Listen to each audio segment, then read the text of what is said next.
for the most part, I've needed 2 hands to put this together. You can see it's laying on its gantry, which I don't necessarily like, but I wanted to show you real quick.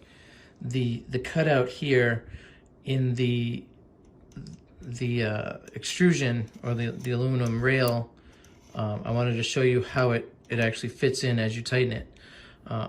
Always put your screws in by hand first to make sure that you don't cross-thread them. Cross-threading is bad in general, but especially with aluminum, it's very hard to retap it if you have the ability, and you just will never be able to use the correct screw again. So try to avoid cross-threading as much as possible.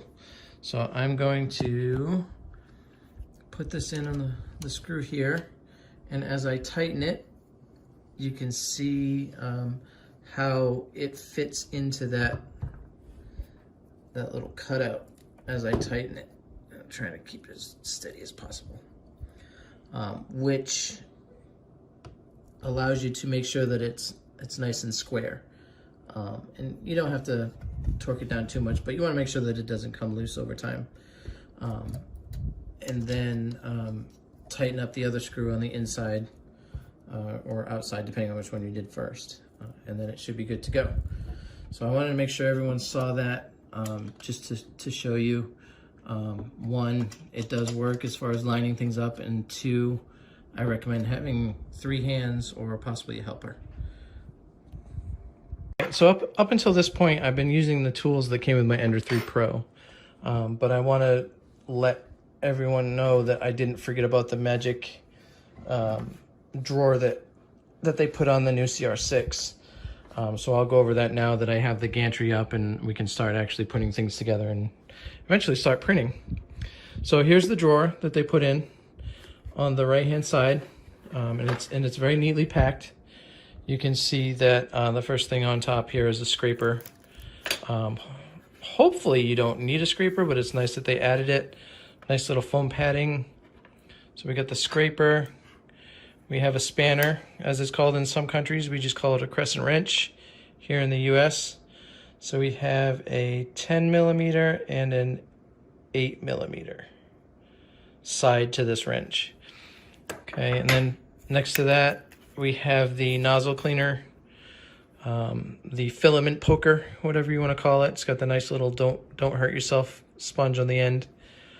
This actually is really useful. It does bend easy, so it's never going to look like this after you use it the first time. But it does help cleaning out the nozzle if you need to. Next, you have all of your Allen keys or Allen wrenches. Just like the Ep3, I assume that they're all fitted to whatever screws are on the machine. There shouldn't be any odd sizes, or you should never need to find other tools other than what's included with your 3D printer. Next, we have our little baby clippers, flush cutters, snippers, whatever you call them. They're very useful. I really use my other ones a lot. Here they are over here. You can see the size difference between the two. I guess it doesn't really matter how big the handles are. They do the same function, but I do find the older ones to be a little bit more comfortable if you're using them sort of consistently, or you're doing it multiple times in a short period. But the smaller cutters here, they're definitely a lot space friendly. They don't take up much space. You can see that the blades are maybe a little bit longer. Maybe it's just me. It's hard to tell. But it's always nice to have a new pair of cutters because the old ones do get old. So this is a nice addition. And it has a nice little lock on there so you don't accidentally pinch yourself or cut yourself. Next, we have some couplings, some additional couplings. We have a couple extra nozzles. So in total, I think I received, gosh, at least 15 nozzles that come with the printer. You can see there's 2 nozzles there. And then over here in my magic bag of goodies, you can see that there's even more nozzles here that were included. I haven't looked at them yet to see if they're marked with sizes. I did look at the ones that come in the tin that I still can't get open one-handed. These do have sizes that range from 0.25 up to 0.6. So they have 0.25, 0.3, 0.4, and 0.6 are the sizes that are in here. So they definitely provide you with a lot of nozzles. They have the little locking clips here that at one point you had to 3D print, but it looks now like now they're including them just in case. And I already have some installed, so these are extras. These were installed when I unpacked the printer. I didn't have to put any on there, so those are a nice addition as well. Then we have the SD card reader for your computer. It's USB. You can see it has a micro SD as well as the standard size SD, which they started using now. Honestly, in my own opinion, I don't understand why they moved to the larger size, because I find that I only have micro SD cards. I have maybe 2 of these stashed away somewhere as far as the large size SD cards. I guess they're more common in different areas throughout the world.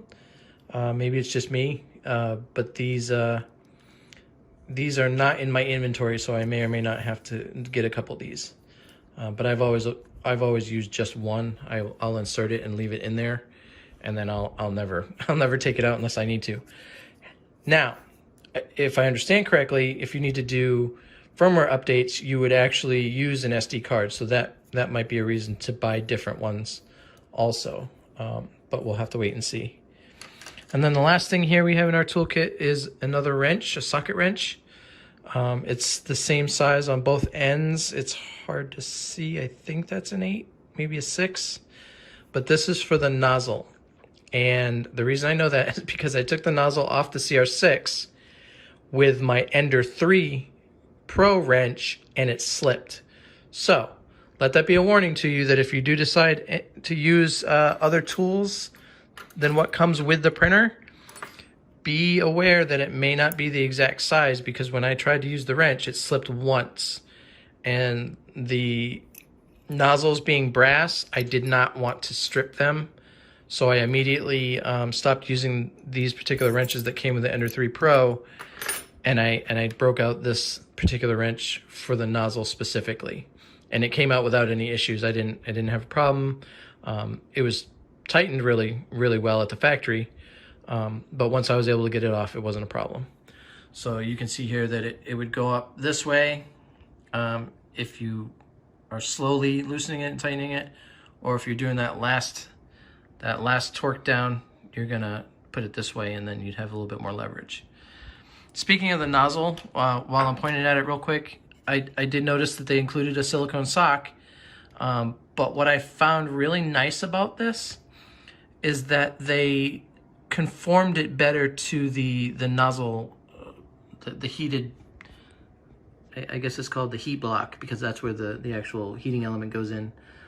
You can see here on the side there's a little, it looks like an indentation on the camera, but it's actually sticking out. It's more of like a bump. They've actually included sort of a notch there where that fits in. And not only that, black on black's not very good. You can see that there's a circular sort of indentation in the back there, and then there's another sort of a void in the back on this side. That fits really nicely with where the heating element and the temperature sensor stick out. So you can sort of see there that the heating element is sort of protruding a little bit. They made it so that the silicone sock fits much better than the Ender 3 Pro did. So it's less likely to sag or slip out or cause any additional issues with the filament being stuck to the nozzle, because the silicone sock is going to be better about staying in place. And I'll save that for later when I have 2 hands. And then I'll, just for comparison, which I like to do, because since I have an Ender 3 right here, as you can see that the silicone sock is just very, very basic. It doesn't have much of a lip on the side here that sort of curls around the top of the heat block. And there's no indentations that help it stay in place. It just kind of slips on, and that's it. It doesn't stay in place, I found, through most of my prints. I'll have to keep adjusting it and fixing it as I'm printing long term. Still works. I actually replaced it. This is a new one. The other one was really starting to wear down. But your local Micro Center, if you have one, or your local Creality dealer, they sell them really cheap, really inexpensive. A lot of the parts that I've replaced, I've bought at Micro Center for a very good price. Let's see, the sock is new.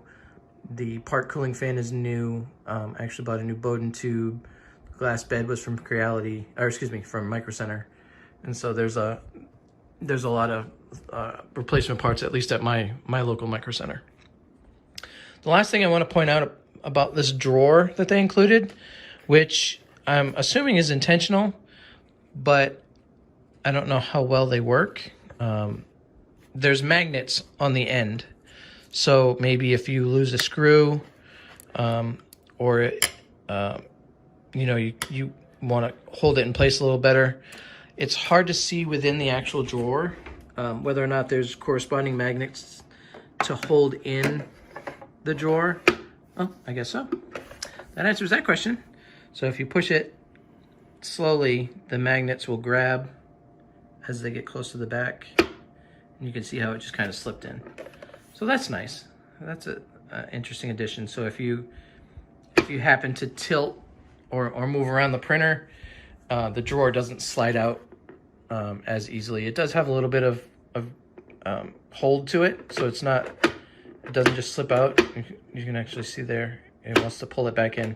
So that's really nice. I like that because I'm going to probably move my printer around from time to time. This lower foam portion will work as far as with the magnets. I think what was preventing it from doing that at first was this foam on top, because the foam was actually holding it. Oh, well. Time will tell, but I really like those magnets. The next thing that we're going to go over is plugging everything in, turning it on for the first time, pulling off that fantastic plastic covering so that we can actually use the printer as intended. I'm really looking forward to it. It's been a couple of days, like I said. I really have enjoyed doing these videos, so I plan on doing more of them. I hope I can find some content that everyone likes and wants to see, and then we'll get printing. We'll start seeing some quality, maybe doing a little adjustments, and I'll be learning along the way, because I'm definitely not a pro 3D printer. 3D printer pro. Anyway, thanks for watching.